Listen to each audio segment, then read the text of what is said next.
पीयूष को यात्रा ठार कि दूरे पारे ये गोटे भूल कथा। पीयूष यात्रा सहित संपर्कित हो रे। आपणकर मन थी पीयूष थे कही मुझे सिंहबाहिनी की जाऊँगी तेणु सी जिते कही सिंहबाहिनी की जाऊँगी से समय से गीत रेकर्डिंग होता पीयूष सिंहबाहिनी को आसवा एवं केबे आसवे मुझे कहीपरि कि कन्फिडेंटली आपन को कहूँ पीयूष निश्चित 25-26 यात्रा ऋतु सिंहबाहिनी को आसो यात्रा ऋतु मु नहीं पारिनी सी जदि मत किए कला पहाड़ कह जी किए मत जदि कह चिंगुड़ी व्यवसाय कर हृदय चिन्हनी से भगवान जानी से मैंने किए और मु किए 2 लाख तो नहीं फेरेबे 7 मास धरी 20 लाख टका रखी खंडगिरी आपण मैंने देखिए प्रथम राति से डिक्लेयर कले मु श्रीमंदिर को जाऊँगी से मस पाखु भी फेब्रुआरी मार्च एप्रिल मे 4 मास पर मत से पैसा देले कहीं से मो पैसा रखी बाकी 2 टंकार कथा कहते गोटे कथा हूँ मो संगठनटा को से भांगी देइचंती मोर 7 जन कलाकार को से नहीं जाइचंती ता बदले मु पीयूष को बुकिंग करथिली गोटे मत चंचकता करके ताको रखुचंती पीयूष को यात्रा ठार कि दूरे पारे ये गोटे भूल कथा। पीयूष यात्रा सहित संपर्कित हो रे। आपणकर मन थी पीयूष थे कही मुझे सिंहबाहिनी की जाऊँगी तेणु सी जिते कही सिंहबाहिनी की जाऊँगी से समय से गीत रेकर्डिंग होता तेणु से गीत जेहेतु पीयूष गाई कही से कौन आम फिंगी दी था से गीत बजाइछु। आगामी वर्ष पीयूष सिंहबाहिनी भोलाशंकर नाटक मुख्य भूमिका अभिनय करेंगे।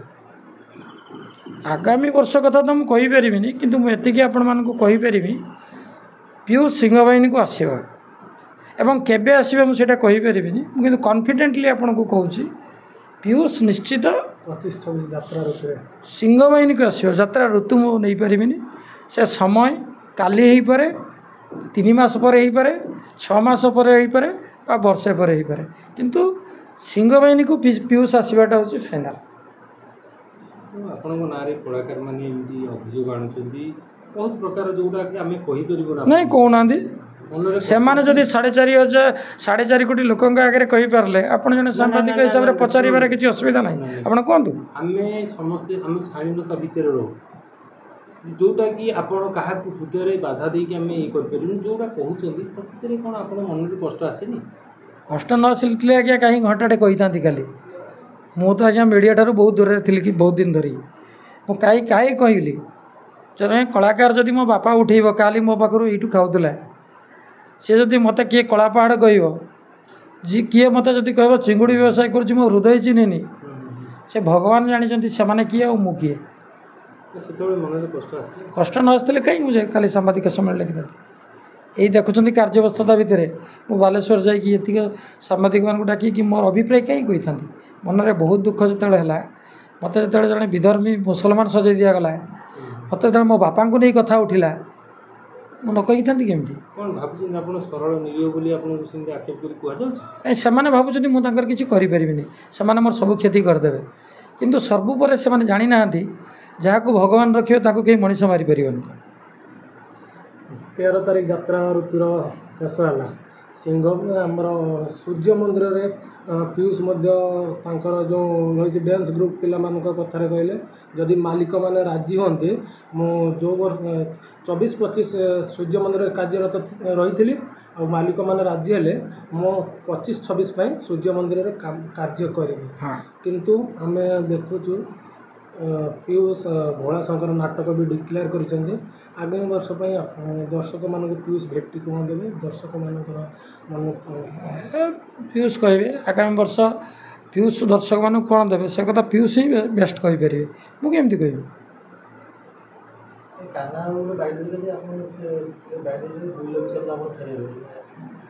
नहीं आप भूल कहते से कहते 2 लाख 2 टଙ୍କା फेरेबे 2 लाख तो नहीं फेरेबे 7 मास धरी 20 लाख टका रखी खंडगिरी आपण मैंने देखिए प्रथम राति से डिक्लेयर कले मु श्रीमंदिर को जाऊँगी से मस पाखु भी फेब्रुआरी मार्च एप्रिल मे 4 मास पर मत से पैसा देले कहीं से मो पैसा रखी बाकी 2 टंकार कथा कहते जानी से महान हो गले मत भिक्षा दवा भाया योग्यता होगलानी आपण मत मु जड़े ब्राह्मण से जो भावुं सी बड़ हो जाते मत भिकर दिंतु ग्रहण करने नहीं मु जाई पार नथुनी ମୁଁ ଯାଉନଥିଲି। ଶୁଣନ୍ତୁ ଆଜ୍ଞା, ମୋ ଘରକୁ ମୁଁ ଆସିପାରିବିନି, ଏମିତି କ'ଣ କଥା କିଛି ଥାଏ? ମୁଁ ସ୍ୱାଭିମାନରେ ଯାଉନଥିଲି। କାହିଁକି?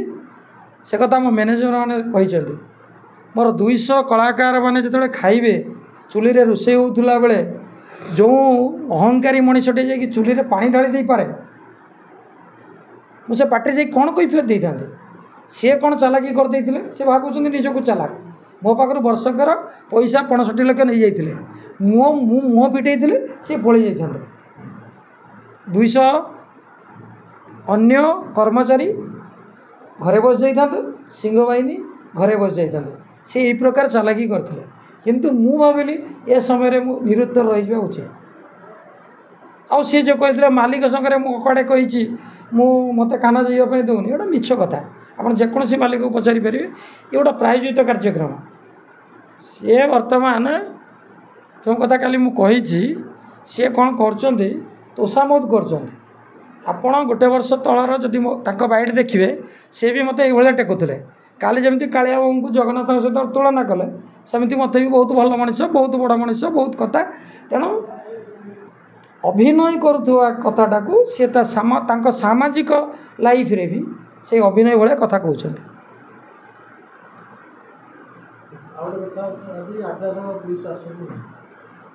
ପିୟୁଷ ଶୁଣନ୍ତୁ ଆଜ୍ଞା, ମୁଁ ଆପଣଙ୍କୁ ଏତିକି କଥା କହିପାରେ, ପିୟୁଷ ସବୁବେଳେ ମୋ ସାଙ୍ଗରେ ଅଛନ୍ତି ଏବଂ ପିୟୁଷ କେଉଁଦିନ ଯାତ୍ରା କରିବେ ସେ ତାଙ୍କୁ ସମୟ କହିବ। ଆମେ କୌଣସି ବିବାଦୀୟ ପରିସ୍ଥିତି ସୃଷ୍ଟି କରି ପିୟୁଷକୁ ରଖିବା ପାଇଁ ଚାହୁଁନି। ଯେମିତି ଆପଣ ଦେଖିବେ ସୂର୍ଯ୍ୟ ମନ୍ଦିର ସଂସ୍ଥା କଣ୍ଟ୍ରାଡିକ୍ଟରି କରୁଛନ୍ତି। ଯେତେବେଳେ ବସୁଛନ୍ତି ମାଲିକ ସାଙ୍ଗରେ କହୁଛନ୍ତି ତାକୁ ବ୍ୟାନ୍ କର, ତାକୁ ଯାତ୍ରା କରିବା ପାଇଁ ଦେବାନି, ତାପରେ ତା ପାଖକୁ ଚିଠି ପଠାଉଛନ୍ତି ତୁ ଆମ ସହିତ ଏଗ୍ରିମେଣ୍ଟ କରୁଛୁ, ଆସିକି ପହଞ୍ଚ। ସବୁବେଳେ କଣ୍ଟ୍ରାଡିକ୍ଟରି। ସିଏ କହୁଛନ୍ତି ଆମର ପିୟୁଷ ଦରକାର ନାହିଁ, ପିୟୁଷ ଠାରୁ ବହୁତ ଭଲ କଳାକାର ଅଛି, ଶିବାନୀ ବହୁତ ହିଟ୍ କରୁଛି ପିୟୁଷକୁ ନ ହେଇକି ବି, କିନ୍ତୁ ତାକୁ ଚିଠି ପଠାଉଛନ୍ତି। ବଙ୍କି ବାବୁ ଆଜ୍ଞା ଗୋଟେ 32 ବର୍ଷର କେତେ ଗୁଣୀ ମାନି ପରିଚାଳକ, ସିଏ କହୁଛନ୍ତି ଆଜ୍ଞା ମୁଁ ତୋ ଗୋଡ଼ ତଳେ ଶୋଇଯାଉଛି, ତୁ ମୋତେ ଡେଇଁକି ଯା, ମୋ ବେକରେ ପକାଇଦେ ପାଦ। ତେଣୁ ତାଙ୍କର ଆଜ୍ଞା ଦୁଇଟା ରୂପ। ମୁଁ ଯେଉଁଟା କହୁଛି ସ୍ପଷ୍ଟ କହୁଛି, ମୁଁ ଗୋଟିଏ କଥା ହେଉଛି ମୋ ସଂଗଠନଟାକୁ ସେମାନେ ଭାଙ୍ଗି ଦେଇଛନ୍ତି, ମୋର 7 ଜଣ କଳାକାରକୁ ସେମାନେ ନେଇଯାଇଛନ୍ତି। ତା ବଦଳରେ ମୁଁ ପିୟୁଷକୁ ବୁକିଂ କରିଥିଲି, ଗୋଟେ ମୋତେ ଚଞ୍ଚକତା କରିକି ତାକୁ ରଖୁଛନ୍ତି। ତେଣୁ ଏକ ସହମତିରେ ଏ କଥାର ସମାଧାନ ହେବ, ନହେଲେ ମୁଁ ମୋ ଡିସିସନ୍ ଷ୍ଟ୍ରଙ୍ଗ ନେଲେ ଏ କଥାର ସମାଧାନ ହେବ। ମୁଁ ସମୟକୁ ଅପେକ୍ଷା କରୁଛି। ଶେଷ ପ୍ରଶ୍ନ ରହିବ, ପିୟୁଷ ଆଗାମୀ ବର୍ଷ ଭୋଳାଶଙ୍କରରେ ଅଭିନୟ କରିବେ? ଭୋଳାଶଙ୍କର ଆଜ୍ଞା ଏଇ ବର୍ଷ ହେଉଛି, ତେଣୁ ସେ ନାଟକ ଆର ବର୍ଷ ଜଗନ୍ନାଥ ନାଟକ ଦେଖନ୍ତୁ। ଓଡ଼ିଶାରେ ଏ ବର୍ଷ ବଡ଼ ବେଦରତୀ କଳା ସାନ୍ତ ସବୁ ପେଣ୍ଡାଲରେ ହାଉସଫୁଲ୍ରେ ଚାଲିଥିଲା। ମୋ କପାଳେ ନାହିଁ, ମୋ ଭାଗ୍ୟରେ ନାହିଁ, ସେ ନାଟକକୁ ମୁଁ ଆଉ ଗୋଟେ ବର୍ଷ ରଖିପାରିଲିନି। ତେଣୁ ଭୋଳାଶଙ୍କର ଆଜି ଜନ୍ମ ହେଉଛି। ଭୋଳାଶଙ୍କର କେତେ ଦିନ ରହିବ, ଲୋକ ଆଦୃତି କେତେ ରହିବ, ସେ ନାଟକଟାକୁ ଯଦି ବହୁତ ଦିନ ଗ୍ରହଣ କଲେ ଆମେ ସେ ନାଟକକୁ ବହୁତ ଦିନ ଧରିକି ରଖିବା। ସେଠି ପିୟୁଷ ବି ରହିପାରେ, ଆଉ କିଏ ରହିପାରେ, ଆଉ କିଏ ରହିପାରେ, କିନ୍ତୁ ପିୟୁଷ ଯେ ନିହାତି ଭୋଳାଶଙ୍କର କରିବ ମୁଁ ସେ କଥା ଆଜି ଆପଣଙ୍କୁ କହିପାରିବି।